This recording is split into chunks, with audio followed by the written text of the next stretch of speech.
So we finally got a Nintendo Direct in March of 2020. I mean, Nintendo, what was keeping you from showing the Nintendo Direct Mini? We could have easily had this in January. In any case, let's talk about all the cool Nintendo Switch games announced at the Nintendo Direct Mini. It's finally here.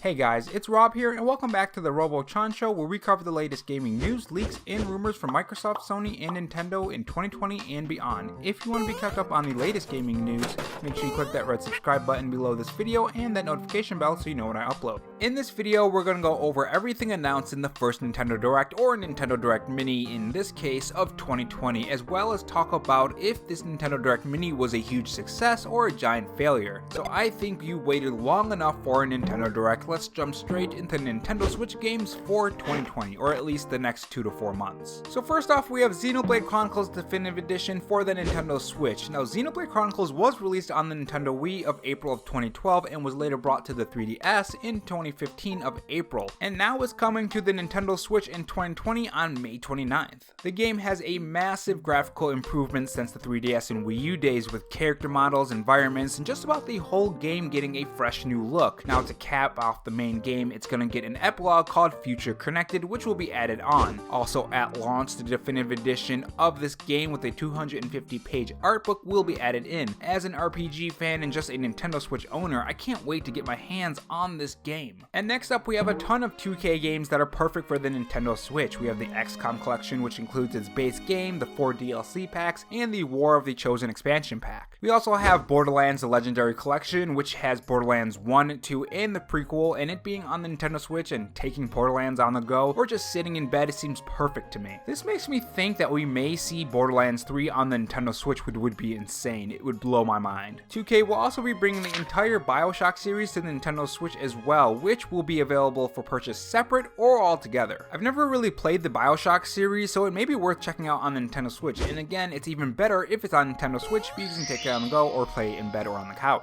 And moving on, we have some Animal Crossing New Horizon content. The Funny Day event will be a free update for Animal Crossing Switch owners, which will run from April 1st to April 12th. Now, if you have been time traveling on your game, you're going to want to set your clock back to the right time and date so you don't miss this new event for Animal Crossing New Horizon. You don't want to miss all the cool Easter egg hunts and all the cool Easter inspired furniture that you're going to be able to get during this event. Now, later in April, we will get another update for the game, which will add new features to Animal Crossing New Horizon, and not only that, but it will also be Earth Day, so we'll get an Earth Day event for the game too, which will no doubt feature Rossetti. It has to. I kind of miss the guy, which is weird because usually you didn't want to see Rossetti, but now I kind of want to see him. We also got a new trailer for Catherine Full Body on the Nintendo Switch. I've never played the game, but I've heard it's really good. It's a puzzle game that has you playing as Vincent, and depending on your choices in the game, the end of the story could drastically be different. Now, this releases on July 7th. And next up, we have a new update for Ring Fit. Now, I'm going to be completely honest with you guys, this honestly looks really fun. I'm a huge fan of rhythm games like Guitar Hero and all those kind of games, so this really looks fun to me. There's a female voice for the Ring 2 in this new update, and you can also change the language to a different language now. I may pick up Ring Fit because, again, it looks fun. The update will be available today, and of course it was available yesterday too, at the day of the Nintendo Direct Mini, so you can fire it up and play it if you want. And next up, we have a trailer for a game that I didn't even know existed, and that's King's Bounty. It's a standstill RPG that reminds me of a lot of games like Enchanted Arms and Divinity Original Sin. No release date yet, but it did pique my interest, and it's coming out sometime in 2020. Moving on, we have a Super Smash Bros. Ultimate reveal. The new fighter is going to be an ARMS character. Now, we don't know who this is, but my guess is probably Springman, who is sort of the face of ARMS. Now, development on this character needs to be extended, but the good news is that we know it's going to be released this June. Now, they also said that they were going to announce a new character in June too for the next fighter, so this could be when we can get that full Nintendo Direct, which is around E3 time, so it makes a lot of sense. Which, more on that in tomorrow's video if you want to listen to more in depth about that topic. And for those who never picked up ARMS, there's a free game trial going on for Nintendo Switch Online members if you want to try it out. And next up, we have something that I'm very excited for, and that's a new Bravely Default trailer. This game looks so good. Day one buy for me, guys, definitely. Now, this trailer goes into the main character story, Seth's story,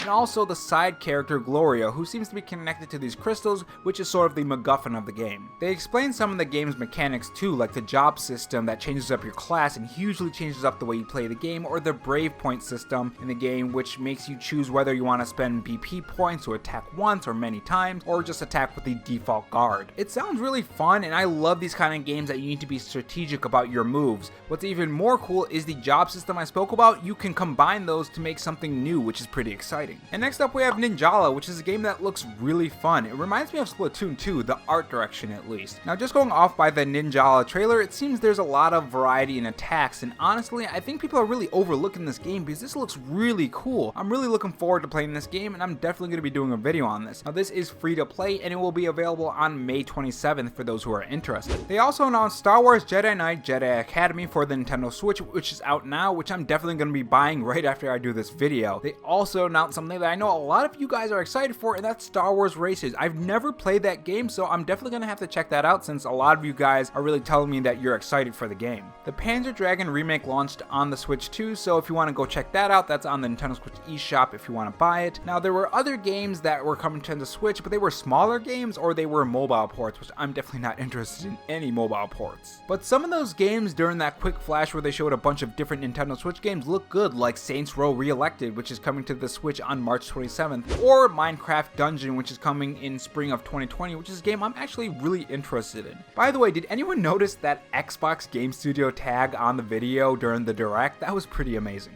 What a time, right? What a time to be alive. We also got some more information on the Pokemon Sword and Shield expansion with the legendary Pokemon Cub Fu. You're gonna have to take Cub Fu into one of two towers, and when you finish the Isle of Armor, your main Pokemon will get a Dynamax form. New outfits and hairstyles will also be added, and for those who got the expansion pass early, you're also gonna get something free today, which it's just an outfit, but it's something that you get free. Now, was this Nintendo Direct Mini for March 26, 2020 a success? Well, yeah, I think it was for a Nintendo Direct Mini. In my opinion, this was put out to hold us over until the next full Direct. This gave us a lot of dates for the next 2 to 4 months until E3, which is probably when we'll see that ARMS character for Super Smash Bros. Ultimate, and they'll probably say it's out now or a week later. So what did you think about this Nintendo Direct Mini? What was your favorite game shown off? Tell me in the comment section below, and thanks for joining me on this episode of the Robo Show. And if you enjoyed this video, make sure you leave a like, and of course subscribe for more Nintendo videos just like this. Thanks for watching, guys. Stay safe, stay charged, and have a good one.